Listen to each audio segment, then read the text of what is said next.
Asatoma Satkamaya Tamasoma Jyotirgamaya Mrityorma Amritam Gamaya Aviravirmayeti Rudrayatte Dakshinam Mukham Tenamam Pahi Nityam.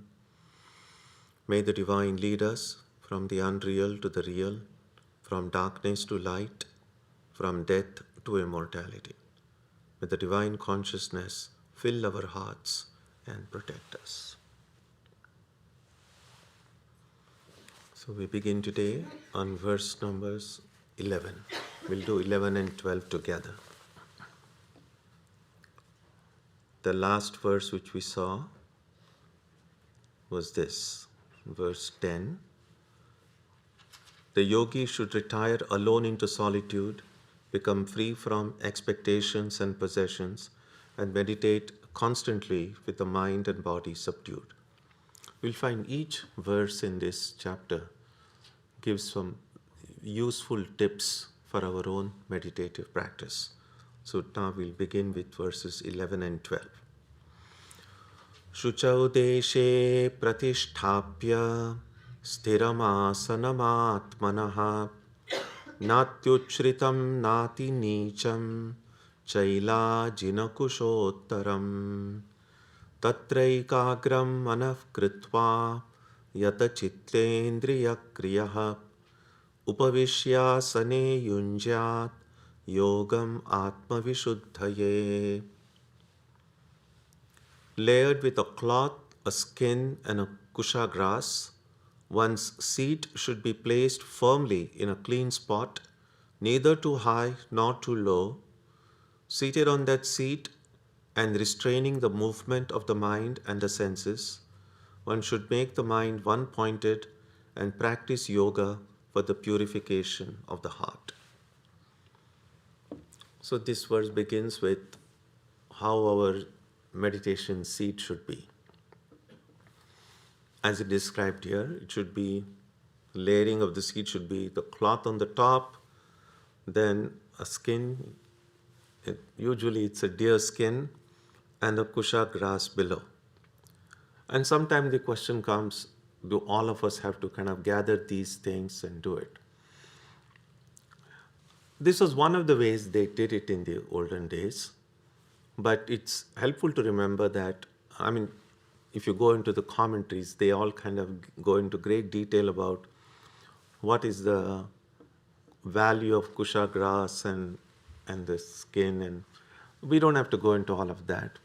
But it's good to recognize, if it is possible to do it easily, if one feels inclined to do it, one can gather all these items and arrange them this way. But one's spiritual progress does not depend on how many layers you have in your meditation seat. And that's sure. It's possible to have all of this done exactly in this way, and yet the mind could still be wandering. So this has a utility, but one should not overemphasize it. It's sometimes, we have seen on earlier occasions, the importance of food, for instance. Yes, the Gita, afterwards we'll see in chapter 16, 17, they speak about how certain foods are helpful for meditations, how certain foods have a tendency to increase the agitation, restlessness of the mind. Now, all that is true, but sometimes, as Swami Vivekananda used to say, our religion should not enter into the cooking pot. In other words, yes, question of food is important in spiritual life, but one cannot say, oh, if I just take care of the food, then my spiritual progress is assured.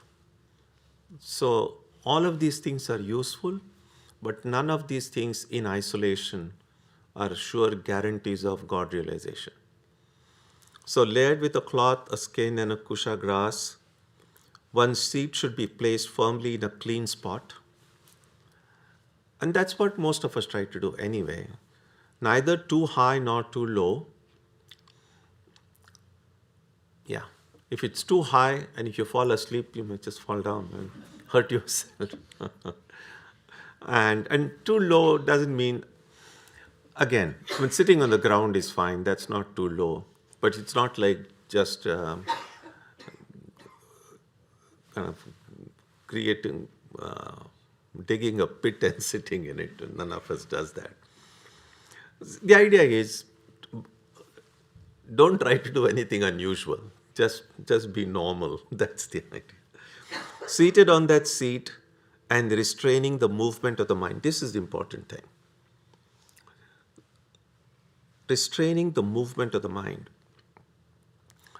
The movement of the mind is really all the distractions that we have, the unwanted thoughts and ideas that come and which don't allow us to meditate with focus, with concentration. That's the movement of the mind. So there is both. Sometimes if you're not able to find the right posture for sitting, then there is the movement of the body, because every now and then we'll be trying to adjust. And the movement of the mind is the restlessness of the mind. Now, ideally, we want both these movements to come to an end. When it's completely stillness, then it becomes so much easy to focus the mind. Restraining the movement of the mind and the senses. We try to restrict the movement of the senses. That the word in the Sanskrit here is Yata Chitta Indriya Kriyaha. Chitta is the mind, Indriya are the senses. So we try to control the movement of the senses just by trying to shut them out as much as it is humanly possible. That is why the movement of the sense of sight, we try to shut it by just closing our eyes. We know meditation can be difficult, concentration can be difficult, but it will become even more difficult if I keep my eyes open. Then, of course, everything that's happening, the mind is going to take it in, and concentration will be difficult. So we close our eyes. As far as it is practicable, we try to sit in a quiet spot so the sense of hearing won't be disturbed. Again, we don't, generally, most people don't try to eat while they're meditating. So all of these things, we try to sit in a place which doesn't have any strong offensive smell. And one of the ways of kind of creating a good atmosphere, sometimes people light an incense because it takes away all the unwanted aromas around. And also it's helpful not to wear too tight clothing while meditating. Again, so that is to, as far as we can, you can't shut out the sense of touch totally, but as far as it is possible, to shut out the senses in this way. Then one should make the mind one-pointed, and that point should be focusing towards the object of our meditation, which in most cases is our Ishta, and practice yoga for the purification of the heart. Yogam yunjat yogam. So here yoga includes all, prayer, japa, meditation, in all the ways that help us connect to a higher reality, to a deeper reality. Right now we see ourselves as these finite, limited beings, but there is this unlimited, eternal, divine being all around us. How to connect this little me with this big reality, and that's yoga. So let me read that verse again. Layered with a cloth, a skin, and kusha grass, one's seat should be placed firmly in a clean spot, neither too high nor too low. Seated on that seat and restraining the movement of the mind and the senses, one should make the mind one-pointed and practice yoga for the purification of the heart. See, this Gita does require to kind of recalibrate the reaction immediately we have, most of us have when we use the word yoga. Because like practice yoga doesn't mean in this context any of these yoga postures that immediately we visualize. Here yoga means spiritual practice. verse 13. Samam kaya shiro grivam dharayan nachalam sthiraha samprekshya nasikagram swam dishascha navalokayan. With the body, head and neck held straight and steady, and without looking around, one should fix one's gaze at the tip of one's nose.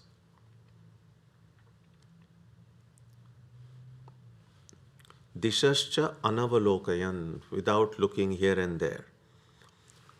So straight and steady. Straight and steady, the word here is samam, achalam.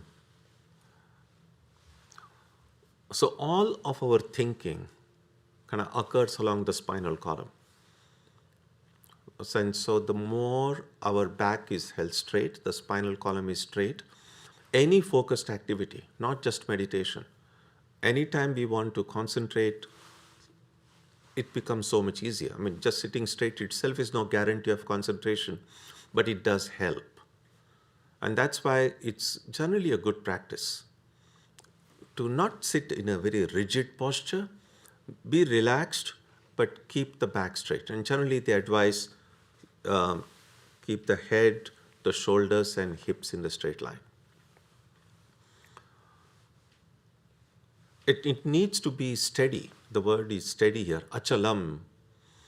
And steady here, as I said before, any movement, either of the body or the mind, is a distraction.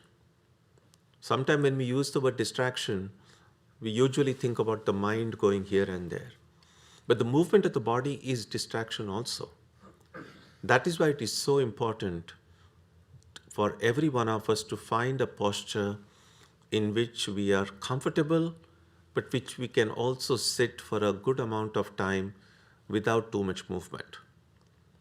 That's the only sutra on asana that is there in Patanjali's Yoga Sutra. Patanjali's yoga aphorisms don't have all the different yoga postures which were discovered and became a form of practice, but that came much later. In Patanjali's Yoga Sutras, there is only one sutra which says, what is the asana? And it is sthira sukham asanam. Sukham, find a posture in which one is comfortable. Sthiram, it has to be stable. So that's something, and again, although we are all human beings and we share a lot of similar characteristics, but still, every body is still different. And so every one of us has to, although we might have a general idea, general principles about what sitting straight means, every one of us have to then try it ourselves and figure out that in my specific constitution, how I should sit and figure that out. One of the analogies that I have found helpful, sometimes, and this applies more to those who try to sit with cross-legged position, not in a chair, that sometimes some have experienced the numbness of the feet while sitting. And that sometimes happens because clearly when we sit, either we kind of tend to lean a little backward or a little forward. So if depending on our posture, if there is pressure on the feet, which usually the lower portions, the ankles, which are in direct contact with your meditation seat, if there is too much pressure on it, then of course the blood supply is affected and then it gets numb. And so a helpful thing is that most of the weight of the body, it should be supported by the base of the spine. And the front, essentially it's like a tripod. There are only 3 major points where the body is in direct contact when we are sitting cross-legged. So there is the base of the spine, and then of course then there is front too, the feet, which are sitting this way. The analogy that I have found helpful is when a plane is landing, airplane. So it's the back wheels, there are several of them, and they are the strong ones.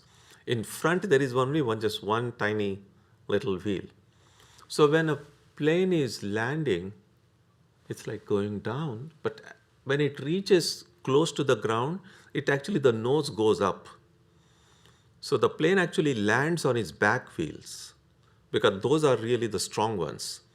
And then after the wheels are moving, then gradually the front wheel, which is just one tiny little wheel in front, that generally is there. So the front wheel is just to balance, but the weight is all held by these wheels at the behind.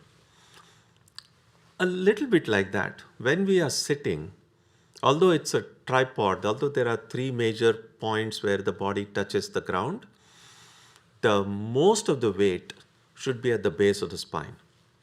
And the front too, when the legs, the feet that are in touch with the ground, that is only for support. That is just so that you just don't keel over. That seems to work most of the time for prevent the numbness of the feet that sometimes people experience when they sit cross-legged. So the important thing is to find a posture in which one can sit comfortably and without motion. It should be stable and we should be comfortable. Without looking around. Now, generally when we meditate, we sit with closed eyes, so very rarely, unless one is so restless, then they open their eyes and look around. But it's not actually simply looking around physically. The way the mind wanders when we are meditating, we may be sitting physically very steady, but the mind is, so in a way, mind is looking around. When I'm thinking about what happened in the morning, what happened yesterday, what I have to do tomorrow, the mind is wandering. So what this verse says is, without looking around, neither through the body nor through the mind. And then an interesting thing is, here, sampreksha nasikagram. Nasika is the nose. In fact, there is a place in India, in Maharashtra, it's called Nasik. And it's on the bank of the river Godavari. And the reason it's called Nasika simply means nose. Because some of you might remember that in the story of in the Ramayana, there is this sister of Ravana, her name is Shurpanakha. And so she sees these two brothers, Rama and Lakshmana, in forest. They were sent to an exile for 14 years. And she feels very attracted towards Rama. And then she comes and proposes to Rama. And then Rama says, I'm already married, go to my younger brother. And so she goes, and Lakshmana, the younger brother, is kind of known for his short temper. So he is so furious at her, he just chops off her nose. And so that, and there is a lot of interpretation and stuff like that in the book about it. So anyway, that event seems to have happened in that place on the bank of the river Godavari. And so the place itself has, now if you English, where do you live? I live in the nose. It is going to sound very difficult. Most people probably don't even know why it's called Nasik. But that's the reason. So what this verse is saying is, Nasikagram. Agram is the tip. So the person should sit in a stable position without movement, looking at the tip of the nose. Now one might say, clearly, if you take it very literally, what's so special about the tip of the nose? And you just like sit this way and kind of focus. So the meaning here is that don't look here and there. And if you're not looking here and there, of course, just kind of bring your attention here. The tip of the nose is not the object of your meditation. We want God realization, not nose realization.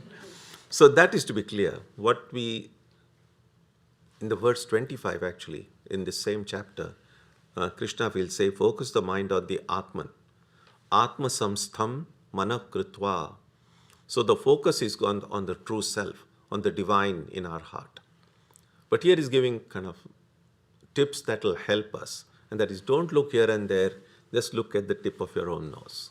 That's the idea. Verse 14. Prashantatma vigatabhihi brahmachari vrate sthitaha manas sanyamya machitto yukta asita matparaha. With the heart serene and fearless, firm in the vow of a spiritual student, let the yogis sit with the mind controlled and immersed in me as the supreme goal. Serene and fearless. Prashantatma. Prashantatma means, Shanta is peace. Prashanta, prefix, it means deep peace. So one who is sitting in complete peace. Vigata bhihi. Bhihi is fear. Vigata means one from whom all fear has gone. So with the heart serene and fearless. So all these things are tips for our own daily meditation practice. That when we sit, we have to make sure that we feel serene, and it's kind of obvious in some ways. If there is too much fear, too much tension, too much disturbance, of course we are not going to be able to meditate well. And so with the heart serene and fearless, the example that comes to mind is a little baby in the arms of a mother. So when we were little and we were just held by our mother or held by any elder in the family whom we totally trust, we have no fear. We are completely at peace. The mother may have a lot of things going on in her mind about the different issues that all parents have to deal with, but the baby never has any problems. So that's the kind of a state of mind we should be. And meditation really is being in the presence of the divine. That's why one of the ways the word that is used for meditation is upasana, which literally means asana, sitting. Upa means near. So upasana literally means sitting near. So one way of understanding our meditation and japa practice is that we are sitting in the presence of God, in the presence of our Ishta. Now just think about it. If we are sitting in the presence of the object of our meditation, for instance, if we're sitting in the presence of Sri Ramakrishna, present in the Holy Mother, what fear can we have? How can we sit there with some tension and fear? And so that's the idea. If I truly believe that these next few minutes at least, I'm going to sit in the presence of this supreme being, one who is an object of my adoration, whom I love and who is protecting me every moment of my life, then of course it is, if I truly sense that, if I truly believe that, then being serene and peaceful will come naturally. Brahmachari vrate sthitaha. Brahmachari vrata is a vow of a spiritual student.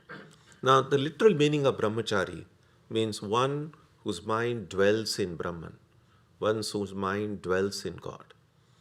Which means that in the student stage, that should be the priority, that the highest truth, the highest reality. Later on in life, many other priorities may come.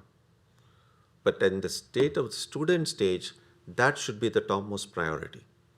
Now, what does making Brahman or God the supreme priority means? Means developing the qualities that are necessary for me to realize God, which would include truthfulness, concentration, selflessness, self-restraint. In short, we have already seen over the last several months those 4 basic practices: sadhana chatushtaya, discernment, non-attachment, and the whole list. Making a sincere effort to try to cultivate those 4 basic practices. That is the meaning of a vow of a spiritual student, brahmachari vrata. So doing that firm in the vow of a spiritual student, let the yogi sit with the mind controlled and immersed in me as the supreme goal. Immersed in me, and we have seen every time Krishna says me, almost always that me is not the historical Krishna, but the truth within Krishna. So when Krishna says the word I, it means the Atman. It means the divine in our heart. And that's what makes the difference between ignorance and knowledge. We use the pronoun I all the time, throughout the day several times. I did this, I need to do that, and so on. And sometimes when we have some leisure, it's good to pause and ask ourselves, whenever I use the word I, who am I referring to? And I'm going to say, well, I. But again, I'm pointing at my body.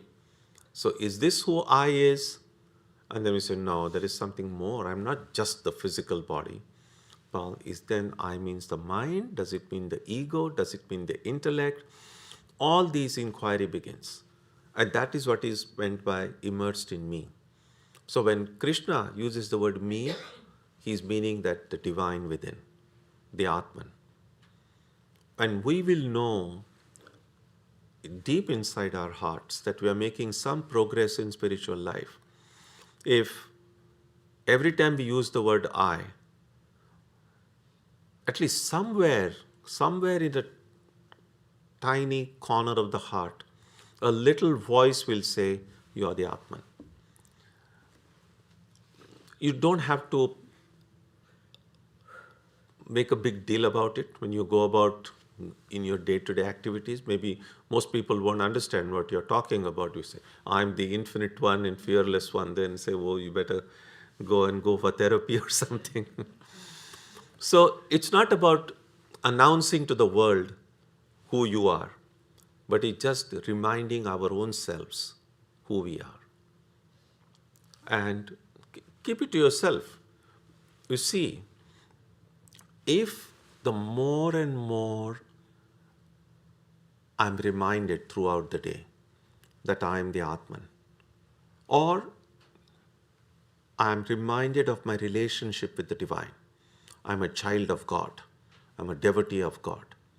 When that becomes my dominant identity, my self-understanding of myself, as that, yes, of course, I'm a human being, but I'm primarily a child of God, a servant of God, or I'm the Atman. Whichever way, there is not one universal way to do it. We have to find a way of thinking that comes naturally to us, but something that connects us with that infinite reality, that divine being. More and more, if that becomes my way of thinking about myself, something will change within. And it will be a positive change. It will be a good change. And I don't have to be worried about it. That change, sooner or later, is going to show itself in the way my mind thinks, the way I relate to the other people, the way I relate to my work, the way I speak, the way I behave. All those things will be affected when my self-understanding changes. We don't realize how much of how we come across in the world is based on what we think of ourselves. The more, and that's why sometimes, even in secular sphere, there is so much emphasis laid on self-esteem. And that's a good thing. Now, Vedanta goes a step further, not just self-esteem, but just inquiring what that self is, about which must be esteemed. And so it goes a step further than that. And the more we seem centered in that understanding, it will automatically come out. We don't have to try to become anyone. We just have to be our true selves. That's the idea. Verse 15. Yunjannevam sadatmanam yogi niyatamanasah shantim nirvana paramam matsamsthanam adhigacchati. In this way, always keeping the mind focused, the yogi with a restrained mind attains my peace, which culminates in moksha.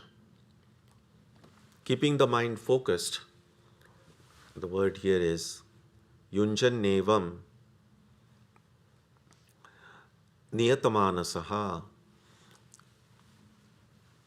You see, self-effort is possible only as long as the self is active. By that I mean, as long as our sense of I exists, as long as there is the ego, then that ego, depending on how trained that ego is, how purified that ego is, that ego can either say, I'm going to go and conquer the world, I'm going to do this, I'm going to do that, and that can often be very destructive, can create a lot of difficulties, as we are seeing in the world now. But that ego can also be trained and directed in a proper way. That ego can say, I want to realize God. I want to cultivate the qualities necessary for my spiritual progress. So even for spiritual life, ego is needed. What we need is a healthy, positive ego. So although sometimes the books will speak about, oh, ego is a problem, I need to get rid of the ego. But then the question is, who is going to get rid of this ego? It's the ego that has to get rid of itself. But the ego will want to get rid of itself only when that ego becomes positive, strong. So we need a strong ego, but which is also directed in the right direction. Because even in order to, say, have that willpower, that grit, that determination to face all difficulties and struggles in order to realize God, we need a strong sense of I. But when that I becomes more and more pure, when all the worthless, self-destructive desires are eliminated from that I, then that I will take us in the right direction. But that purified I just vanishes. It has kind of a self-destruct button, if you like. So when that I gets out of the way, no spiritual practice is possible beyond that. Because a practice, my effort to do something, is possible only as long as the I is there. And we can see in our daily life also, doing something, we need an I. We can do a lot of things when in the waking state. In dream state also, the dream I also does a lot of things. But in the state of deep sleep, when the I is absent, we can do nothing. We don't see anything, we don't do anything, then nothing can be done when the I is absent. For doing, we need the I. Now when the I is completely subdued, and the I will totally vanish, of course, in samadhi. But even before that, when I think of I as not as the agent itself, but simply an instrument. And that's what Ramakrishna's prayer again and again, oh Mother, you are the doer, I'm only your instrument. So when that I gets out of the way, there is nothing more to be done, because the I is not there to do anything. Then only thing that remains then is to keep the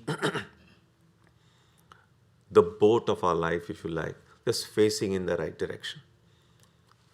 The example that is sometimes given in the books is about when these sailboats, the fishermen or the sailboats, they kind of are first going out into the sea. Of course, in the beginning, they have to do a lot of rowing, go inside, hoist the sails. But once the sails are hoisted and you kind of position them in the right way, that it is able to catch the wind, then you don't need to do any rowing anymore. then there is no more effort. All that they have to do is just point the boat in the direction, just navigate the boat. And then the wind, and in this case it would be in God's grace, that does the rest. So all of our self-effort in spiritual life is possible and necessary only as long as there is ego. But through God's grace and our own effort, when that ego gets out of the way, all that we need to do is just keep ourselves focused in the direction of God. And then it's that grace itself that does take us to that truth. With the restrained mind, that means the mind which has gotten over its restlessness caused by desires, ambitions, and so on, and reaches my peace, the deep peace inherent in the Atman. Nirvana paramam mat samsthanam, mind, the peace within me. Again, Krishna saying me means within this Atman. So let me read that verse again. In this way, always keeping the mind focused, the yogi with a restrained mind attains my peace, which culminates in moksha. This deepest kind of peace is just the way we reach this ultimate freedom. So we'll stop here today.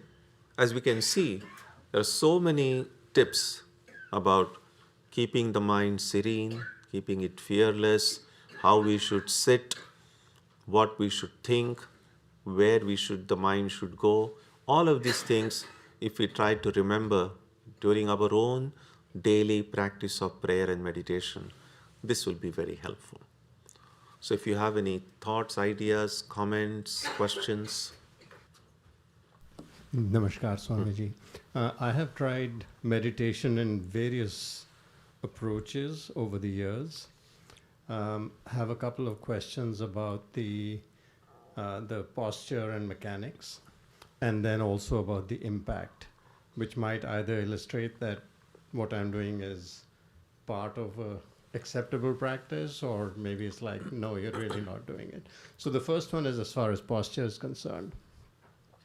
If I try to sit cross-legged without any back support, I actually find that extremely distracting. And so I can't focus. So at a minimum, I try to keep a back support. Sometimes I even sit in an easy chair. And when I do that, my back is not necessarily straight. Is that a big problem? Is that acceptable? No, I mean, the most important thing is to keep the mind on God. And these are the kind of general instructions which are helpful for most people.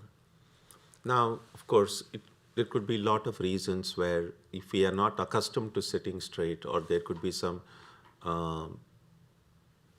health issues related to the back, we have to do whatever is necessary. But the important thing is that the mind should be at the feet of God. Yeah. So second question is in terms of the impact. Quite frequently I find I fall asleep in the middle of a meditation session. Mostly when I wake up, it feels like a period of complete emptiness has happened. That means good sleep. It's actually excellent sleep. Yeah. But I don't know if is that a problem? If meditation frequently leads to that, is that acceptable? No, I mean it's not a problem. You're feeling great peace after this thing. Okay. So if peace itself is the goal, and that peace, of course, is not an everlasting peace. It's just for some time, and then again the mind is going to get disturbed. But then once we fall asleep, the meditation is effectively stopped. Correct. Yeah. So from a meditation practice perspective, it is a problem. So any tips on how one can avoid that? Well, sleep well at the other times. So you won't have to. So try to keep meditation and sleep separately. Okay. Yeah, I mean, it's like this. In general, yeah, please sit down. Thank you. In general, if what we are doing, we love it, it's so interesting, then of course we won't fall asleep. I mean, somebody is a baseball enthusiast, and the Red Sox are playing, and you go to the Fenway Park and watch. It's so difficult to fall asleep there because you are enjoying every moment of that game. And so if we are not truly kind of enjoying our practice, then of course the mind will either wander, or if we have not had enough, given enough rest to the body and mind at other time, maybe we have not slept well last night, or if you're just physically or mentally exhausted, then also the body will, if we don't give the body the rest it needs, then it will snatch it forcibly from us. What's this one? This isn't a question, but a comment about the like gazing at the nose. In Bharatanatyam, there are like the different eye movements, like called drishti bedas, and so one of them is called nimilite, when you're showing like in a meditative state, and the way you do that is by like gazing at the nose and having your eyes like half open. So it's like not like literal, but that's how it looks, and so that's how you practice in Bharatanatyam. Yeah. Oh, yeah. It's the same. Also in Bharatanatyam. Yeah. Yeah. Okay. Good to know that. Yeah. But you had a question also. No, just the. Just a comment. Okay. Thank you. Yeah. Thank you. Yes, Vikram.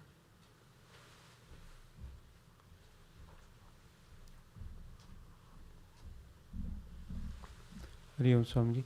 Swamiji, I wondered in the ancient Gurukul times, did the teachers then have unique ways to help their students purify their egos? No, I don't see why that would have made any difference. It's just that probably the student got more opportunities to spend longer time with the teacher. But I think the essential methods of that haven't changed, irrespective of whether it's the ancient times or today. Yeah.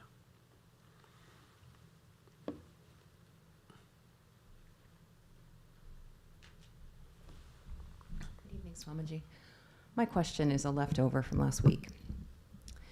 You said something, and you said it more pithy than I'll say it, but it was something along the lines of a person who is ignorant sees the world when they look out at things, but a person who is enlightened sees nothing but divinity. And as an unenlightened person, if I am looking at, say, an innocent baby and a violent criminal, I am making judgments about the qualities of these two individuals. And that seems very rational to me to see the difference, right? But if then I'm trying to imagine as an enlightened person, I might see these two individuals and I would just see divinity. I have a hard time understanding how does an enlightened person see those two individuals the same, or only see divinity if someone is a person who's committing violence or harm? Yeah, good question. See, it's not as if they see only divinity. They see both. It's possible to see that, yes, there is this good, innocent little baby, and there is this violent criminal. And it's not as if when Sri Ramakrishna or any of these enlightened ones saw, they were like, oh, they're all same divine mother. Of course, they're seeing the presence of the mother in them, but that doesn't mean they are not seeing this innocent baby and not seeing that violent criminal. So they see the difference, but they see that within that difference, there is also a similarity.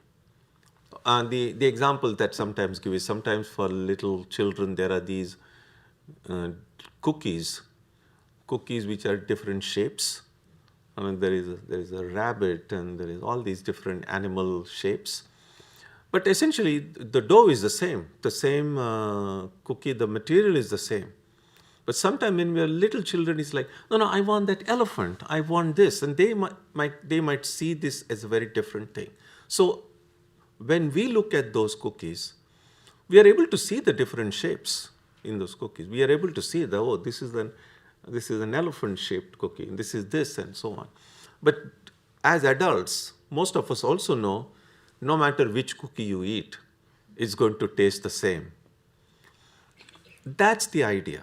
That when an enlightened person sees everything as filled with God, doesn't mean that the enlightenment is blind to the notions of good and bad, or violence and non-violence. All those differences exist.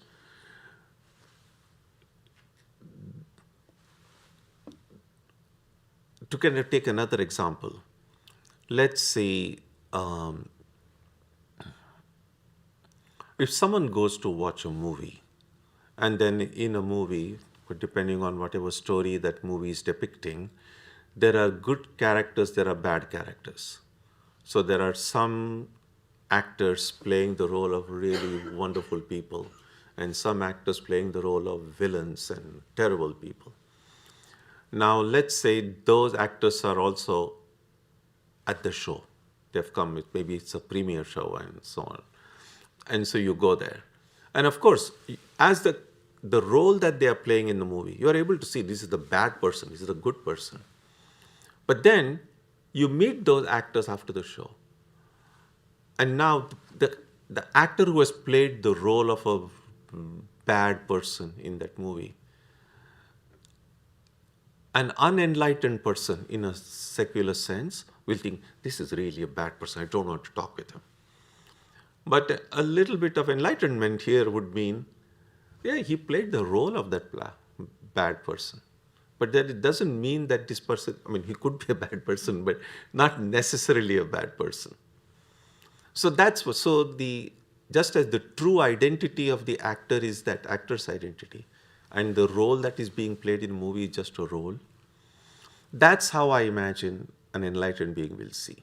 That yes, it's the same divine being playing these different roles of good and bad and everything. If God alone exists, then what we are seeing is nothing but God. The other way to look at it, not the other way, actually a little deeper way to look at it is, what is it that is making all these different perceptions even possible? Is there difference outside? And this gets a little bit more philosophical. Am I seeing the difference outside because it is there, or the difference outside is there because I'm seeing it? And in yoga, what they will say is, the seeds of violence are there in my heart, in however subtle a way. And as long as those seeds are there, I'm bound to see violence. They're seeds of evil. I may not be a grossly evil person, but the potentialities of evil are there in my heart. And because that potentiality exists, I'm able to see it outside. What I don't have inside, I won't see outside. And that's why they go to the extent of saying in the Yoga Sutras that someone who is established in the quality of non-violence, for instance, they say someone is completely become non-violent, then nobody will be able to hold thoughts of violence in their presence. So the Yoga Sutras point out that even lions and tigers will come and will not even think of eating that person. Even that any violence will be impossible in the presence of a person who is completely non-violent. So there is that thing as well, that the objective world is a little bit of a reflection of everything that is within. And if inside is just free from every differences, inside is just God, then what I see outside will be only God. That's the idea. Yeah. But yes, but it's important to remember that enlightened beings do see the world as we see it. But they also see that there is a deeper reality behind it. That's the only difference. Yeah.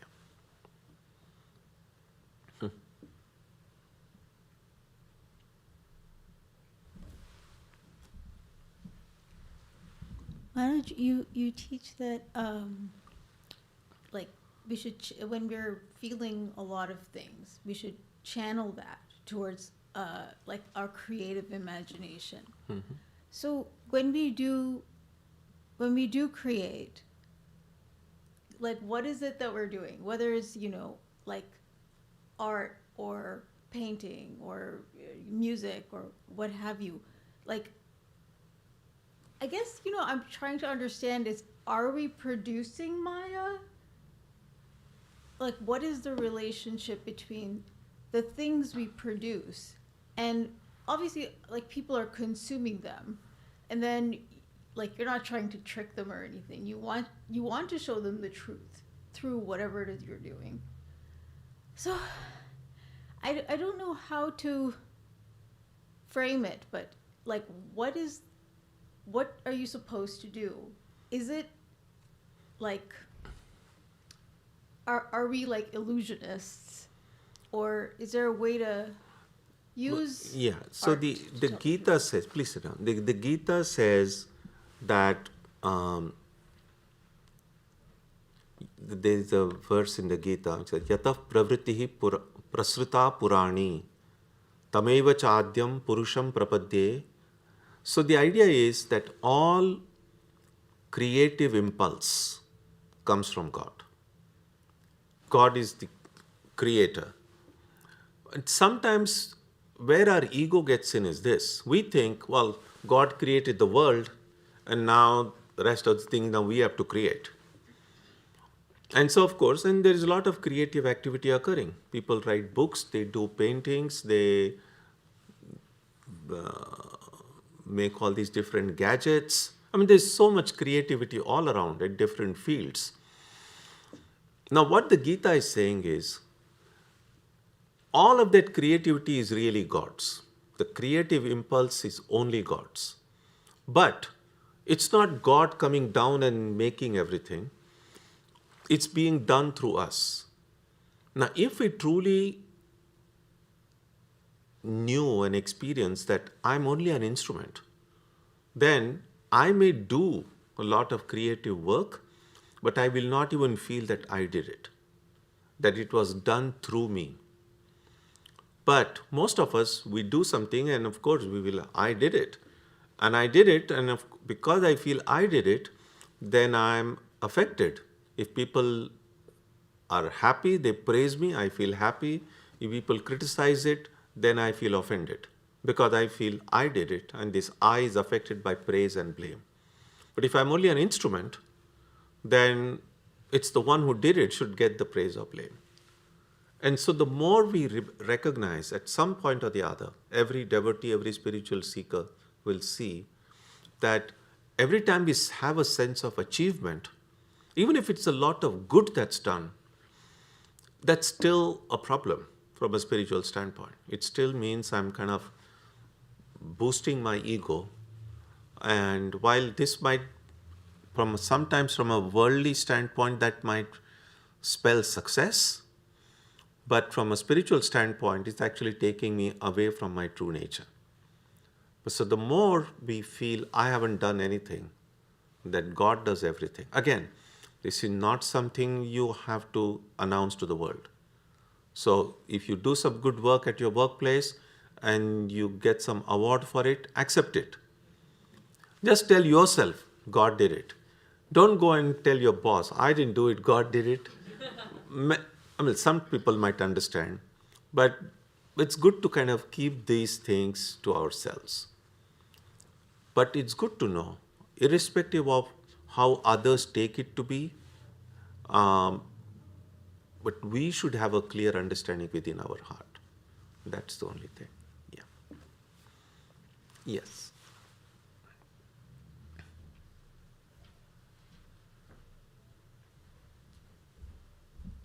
Hello, Swamiji. My question is, in terms of when you're like on the spiritual path and you're struggling with, or you've made progress in kind of trying to cultivate the positive mindset and trying to not, do things even internally to yourself that may harm your self-esteem or confidence or harm others in terms of anger and things like that. And when you see that progress, you get happy and, it's exciting and it's cool. But then a small negative thought here and there will pop in, and then it kind of derails, at least for me, it will derail how I deal, it will derail my spirituality. And then I start to question, is this real? Is what I'm doing correct? And then kind of all of that, the floodgates of all of that will open up again. Yeah. And then it takes me a while to kind of recover. Yeah. And it's just a cycle that repeats, though it's gotten slower over time. Yeah. It's still just as hard every time that it does happen. So Sure. any tips? Yeah, yeah, I mean, that's a struggle every one of us experiences, that until we have reached the state of perfection, of course, there are going to be stumbles. There are some things we are going to get right. There are some things we are going to get wrong, which is normal. What we have to be attentive about is how I deal with my successes and how I deal with my failures. So, if there are things that have gone well, I have done them well, I have done what an ideal spiritual seeker was expected to do, of course it's fine to be happy with it. It means that I'm doing something right. So those are the kind of strengths we have. We should try to preserve them. And of course, there are things that we probably didn't do so well. So failure is possible and does occur. So what do I learn from that failure is, well, in this instance, I did a mistake. This is not how I should have done. What it means is I still learn. It means this area or this particular thing I must be careful about next time, so that my present failure should not repeat itself exactly in the same way. So in that, if I acknowledge my failure and say, I'm going to pay special attention that tomorrow or day after or next week, I'm not going to do this same thing again, I have already become a little bit better. Now, in spite of my best efforts, because of the force of my past samskars, I might still do the same mistake. And most of us do repeated mistakes over and over again. The important thing is to never get discouraged. Because sometimes discouragement can be like, oh, no matter how much I'm trying, it never works. So what's the point? And people give up or become even more careless. That should not happen. And that's why hope is a very good thing. But hope with regard to one's own spiritual advancement. Because hope, when directed to things in the world, doesn't help. Because in the world there are so many forces at work. We don't control them. In fact, we have very little control in the external world. And therefore, putting our hope on events and things outside is not much useful, because we're just opening the door for disappointment and frustration. But why don't we turn that direction and saying, I'm never going to lose hope for myself. No matter how hopeless the situation in the world looks, I will keep on holding on to doing what is right. I will hold on to my ideal. I will keep on marching. Yes, I will not succeed all the time. But even if I fail, I'll get up, and with the resolve that I will not fall again. That's the way. Even the greatest of saints and mystics, that's the way everyone has gone. In course of time, if we don't lose hope, if we have that determination, that perseverance, then the mistakes will become less and less and less. And there'll be more and more things we will keep on doing right.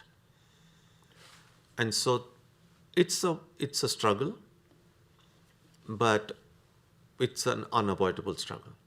But that struggle becomes easier if we never lose hope, if we have faith in ourselves.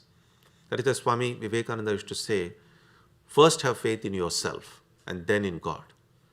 Because if we don't have faith in ourselves, then our so-called faith in God is of very little value.